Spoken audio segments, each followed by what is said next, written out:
নমস্কাৰ এই মুহূৰ্তত আহি পৰিছে সন্ধিয়াৰ কেইবাটাও গুৰুত্বপূৰ্ণ খবৰ। আজি হৈছে 10 ছেপ্টেম্বৰ। অসমৰ লাখ লাখ মহিলাৰ একাউণ্টত চৰকাৰে সোমাই দিলে টকা। অসমৰ মুখ্যমন্ত্ৰী ডক্টৰ হিমন্ত বিশ্ব শৰ্মাই জাষ্ট এটা বুটৰ মাৰে আপোনাৰ একাউণ্টলৈ সোমাই দিলে টকা। এতিয়া চেক কৰক আপোনাৰ বেংক একাউণ্ট। কোনে কোনে এই চৰকাৰী আঁচনিৰ টকাসমূহ পালে সম্পূৰ্ণকৈ জানিব পাৰিব ভিডিঅ'টোৰ জৰিয়তে। লগতে অৰুণোদয়ৰ প্ৰত্যেকজন হিতাধিকাৰীৰ বাবে এটা ভাল খবৰ। লগতে ৰেচন কাৰ্ডক লৈ অসমৰ মুখ্যমন্ত্ৰী ডক্টৰ হিমন্ত বিশ্ব শৰ্মাই এখন ডাঙৰ মন্তব্য কৰিছে। অসমত নতুনকৈ আৰম্ভ হ'বলৈ গৈ আছে অৰুণোদয় আঁচনি। লগতে ৰেচন কাৰ্ডৰ আবেদন কৰিব পাৰিব লাখ লাখ হিতাধিকাৰীয়ে। লগতে কেইবাটাও ৰাজনৈতিক খবৰৰ লগতে অৰাজনৈতিক খবৰ যুগুত কৰা হৈছে আজিৰ দিনটোত। গোটেই অসম তথা ভাৰতৰ বিভিন্ন প্ৰান্তৰ পৰা যুগুত হৈছে কেইবাটাও ডাঙৰ খবৰ। এনেবোৰ খবৰ নিতৌ পাই থাকিবলৈ চেনেলটি ছাবস্ক্ৰাইব কৰি ভিডিঅ'টো লাইক কৰিবলৈ নাপাহৰিব।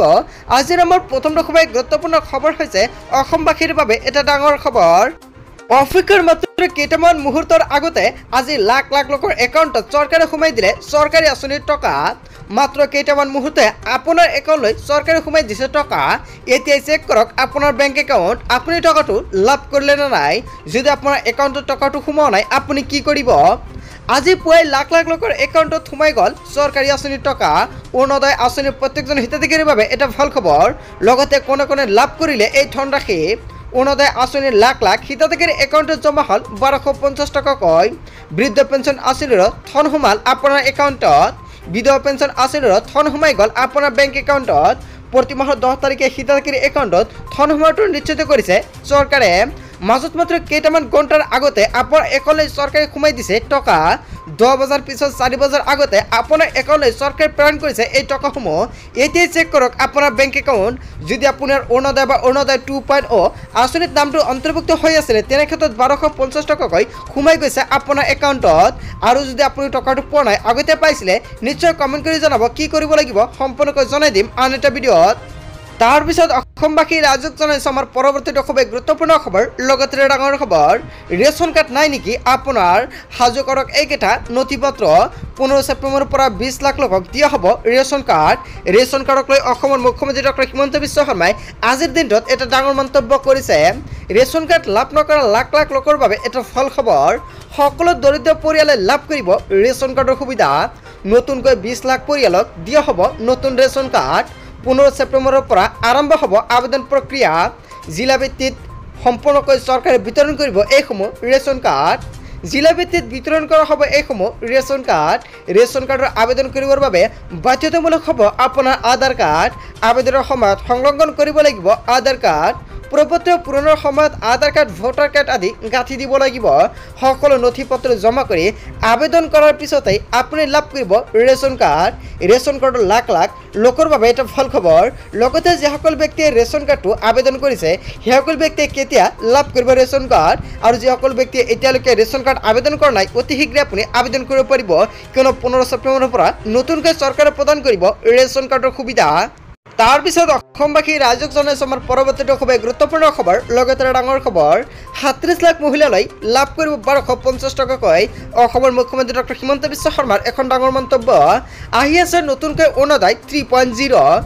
অৰুণোদয় আঁচনিক লৈ হিমন্ত বিশ্ব শৰ্মাৰ এখন ডাঙৰ সিদ্ধান্ত। লগতে আজিৰ দিনটোত লাখ লাখ মহিলাৰ একাউণ্টলৈ চৰকাৰে সোমাই দিছে অৰুণোদয় আঁচনিৰ টকা। অৰুণোদয় আঁচনিৰ টকাটো আপুনি পাইছে নে নাই? যদি অৰুণোদয় আঁচনিৰ টকাটো লাভ কৰিছে নিশ্চয় কমেণ্ট কৰি জনাব। লগতে যদি আপুনি এতিয়ালৈকে অৰুণোদয় আঁচনিত অন্তৰ্ভুক্ত কৰিব পৰা নাই আপোনাৰ নামটো, তেনে ক্ষেত্ৰত আপুনি কেনেকুৱাকৈ অন্তৰ্ভুক্ত কৰিব অৰুণোদয় আঁচনিত আপোনাৰ নাম? লগতে আপুনি কেনেকুৱাকৈ আবেদন কৰিব, কি কি নথি পত্ৰ লাগিব অৰুণোদয় আঁচনি আবেদন কৰাৰ সময়ত? লগতে আপুনি অৰুণোদয়ৰ প্ৰপত্ৰটো ক'ৰ পৰা সংগ্ৰহ কৰিব? অৰুণোদয় 3.0 সন্দৰ্ভত পৰ্যালোচনা বৈঠকত মিলিত অসমৰ মুখ্যমন্ত্ৰী ডক্টৰ হিমন্ত বিশ্ব শৰ্মা। নতুনকৈ প্ৰতি সমষ্টিতে 10,000কৈ মহিলাক দিয়া হ'ব অৰুণোদয় আঁচনি। 12,60,000 নতুন হিতাধিকাৰীক দিয়া হ'ব নতুনকৈ অৰুণোদয় আঁচনিৰ সুবিধা। ইয়াকে অৰুণোদয় 3.0 নামেৰে জনাজাত হ'ব। প্ৰতিটো অঞ্চলৰ প্ৰতিটো বয়সৰ মহিলাক সামৰি ল'ব এই আঁচনিয়ে। অকল চৰকাৰে এটা বস্তুই চেক কৰিব আপোনাৰ ৰেচন কাৰ্ড আছে নে নাই। যদি ৰেচন কাৰ্ড আছে তেনে ক্ষেত্ৰত আপুনি নিশ্চিত থাকক আপুনি অৰুণোদয় আঁচনি লাভ কৰিব। যোগ্য হিতাধিকাৰী চিনাক্ত কৰিবলৈ ৰাজ্য চৰকাৰে গ্ৰহণ কৰিছে ব্যৱস্থা। অৰুণোদয় 3.0ৰ বাবে নতুনকৈ কৰিব লাগিব আবেদন।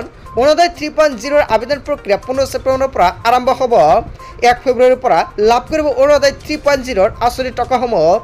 ৰেচন কাৰ্ড থকা পৰিয়ালেহে লাভ কৰিব অৰুণোদয় আঁচনি লগতে আপোনাৰ ৰেচন কাৰ্ডৰ লগত আধাৰ কাৰ্ড লিংক থাকিব লাগিব তেন্তে আপুনি নতুনকৈ আবেদন কৰিব পাৰিব অৰুণোদয় যিসকল ব্যক্তিয়ে ভাবিছে অৰুণোদয় আঁচনি আবেদন কৰিব আপুনি প্ৰপত্ৰটো ক'ৰ পৰা সংগ্ৰহ কৰিব 15 তাৰিখত মোৰ এই চেনেলৰ জৰিয়তে সম্পূৰ্ণকৈ আপুনি প্ৰপত্ৰটো ক'ৰ পৰা ডাউনলোড কৰিব সম্পূৰ্ণকৈ জানিব পাৰিব আৰু তাৰ বাবে সকলোৱে চেনেলটি ছাবস্ক্ৰাইব কৰি ৰাখিব লগতে ৰেচন কাৰ্ড আবেদন কৰাৰ সময়ত ইয়াতে চাওক চৰকাৰে কিবাটা নিয়ম বান্ধি দিছে ৰেচন কাৰ্ডৰ আধাৰ লিংক হৈ থাকিব লাগিব আপোনাৰ ৰেচন কাৰ্ডৰ লগত কিন্তু আধাৰ কাৰ্ডটো লিংক থাকিব লাগিব অথবা আধাৰ লিংক নহ'লে নাপাব আপুনি অৰুণোদয় আঁচনিৰ টকা কেৱল ইয়াই নহয় চৰকাৰৰ নতুন নিয়ম অনুসৰি আপোনাৰ আধাৰ কাৰ্ডৰ লগত বেংক একাউণ্ট লিংক থাকিব লাগিব লগতে NPCI বা DBT লিংক থাকিব লাগিব নহ'লে যদি আপুনি অৰুণোদয় আঁচনিটো আবেদন কৰে তথাপি আপুনি টকাটো নাপাব কিয়নো চৰকাৰে এখন নতুন নিয়ম সলনি কৰিছে তাৰ পিছত অসমবাসী ৰাজ্যক জনাইছে আমাৰ পৰৱৰ্তীটো খুবেই গুৰুত্বপূৰ্ণ খবৰ লগতে ডাঙৰ খবৰ সুবৰ্ণ সুযোগ ৰেলৱেত ওলাইছে 1200 পদ 14 ছেপ্টেম্বৰৰ পৰা কৰিব পাৰিব আপুনি আবেদন চাকৰি প্ৰত্যাশী যুৱকক যুৱতীলৈ এটা ডাঙৰ খবৰ দিলে চৰকাৰে ৰেল বিভাগত খালী হৈছে 12000 পদ ৰেল বিভাগে জাৰি কৰিছে বিজ্ঞাপন সাজু কৰক আপোনাৰ নথিপত্ৰ 14 ছেপ্টেম্বৰৰ পৰা কৰিব পাৰিব আপুনি আবেদন আবেদনৰ শেষ সময়সীমা 13 অক্টোবৰ 18 পৰা 36 বছৰ বয়সৰ ভিতৰত প্ৰাৰ্থীয়ে কৰিব লাগিব আবেদন টিকট সুপাৰভাইজাৰ ষ্টেচন মাষ্টাৰৰ লগতে কেইবাটাও পোষ্ট খালী হৈ পৰিছে আপুনি যদি ভাবিছে আবেদন কৰিব তেনে ক্ষেত্ৰত কৰিব পাৰিব লগতে জুনিয়ৰ একাউণ্ট এছিষ্টেণ্ট লগতে টাইপিষ্টৰ লগতে সিনিয়ৰ ক্লাৰ্ক টাইপিষ্ট আৰু জুনিয়ৰ ক্লাৰ্কৰ বাবে খালী হৈ পৰিছে এই পদসমূহ আবেদন মাচুল মাত্ৰ 500 টকা লগতে SC ST বিশেষভাৱে সক্ষম তৃতীয় লিংগৰ ব্যক্তিৰ বাবে আবেদনৰ মাচুল 250 টকা ৰেল বিভাগ অফিচিয়েল ৱেবছাইটত আপুনি সম্পূৰ্ণকৈ সবিশেষ তথ্য জানিব পাৰিব আৰু এতিয়া আপুনি লগইন কৰক আপোনাৰ কেনেকৈ আবেদন কৰিব লগতে কি নথিপত্ৰ লাগিব যদি আপোনালোকৰ ভিডিঅ লাগে নিশ্চয় কমেন্ট কৰি জনাব নেক্সট ভিডিঅত সম্পূৰ্ণকৈ জনাই দিম তাৰ পিছত অসমবাসী ৰাজ্যক জনাইছে আমাৰ পৰৱৰ্তীটো খুবেই গুৰুত্বপূৰ্ণ খবৰ লগতে ডাঙৰ খবৰ 24/7 বিদ্যুৎ কট বিদ্যুৎ কাৰ্যালয়ত নিশা জনতাৰ ৰুদ্ৰমূৰ্তি হয় আপুনি ঠিকে হৈছে আপোনাৰ অঞ্চলত কিমান ঘণ্টা বিদ্যুৎ থাকে নিশ্চয় আপুনি কমেন্ট কৰি জনাব লগতে বিদ্যুৎ বিচাৰি নিশা জনতাৰ মাজত ৰুদ্ৰমূৰ্তি ৰূপ দেখা গৈছে হাহাকাৰ জনতাই গ্ৰাহ কৰিছে বিদ্যুৎ বিভাগৰ কাৰ্যালয় 10 মিনিট বিদ্যুৎ নোপোৱা অভিযোগ উত্থাপিত হৈছে আৰু এটা ভয়ংকৰ অভিযোগ উত্থাপিত কৰিছে জনতাই উৎকট গৰমৰ মাজতে জনতাৰ মাজত হাহাকাৰ অৱস্থা সৃষ্টি হৈছে নিশা 5 কিলোমিটাৰ খোজকাঢ়ি বিদ্যুৎ কাৰ্যালয়ত ভাই বলি থামৰ ৰিজাৰ্ভ গাঁৱৰ ৰাইজ প্ৰতিবাদ কৰি আছে আৰু ঘটনাস্থলীত উপস্থিত লখিমপুৰ থানাৰ আৰক্ষী ভয়ংকৰ ঘটনা সংঘটিত হৈছে আৰু তাৰ পিছতে লখিমপুৰ থানাৰ আৰক্ষী দেখা গৈছে সেই স্থানত বন্ধুসকল আপোনাৰ ৰাজ্যত কিমান ঘণ্টা বিদ্যুৎ থাকে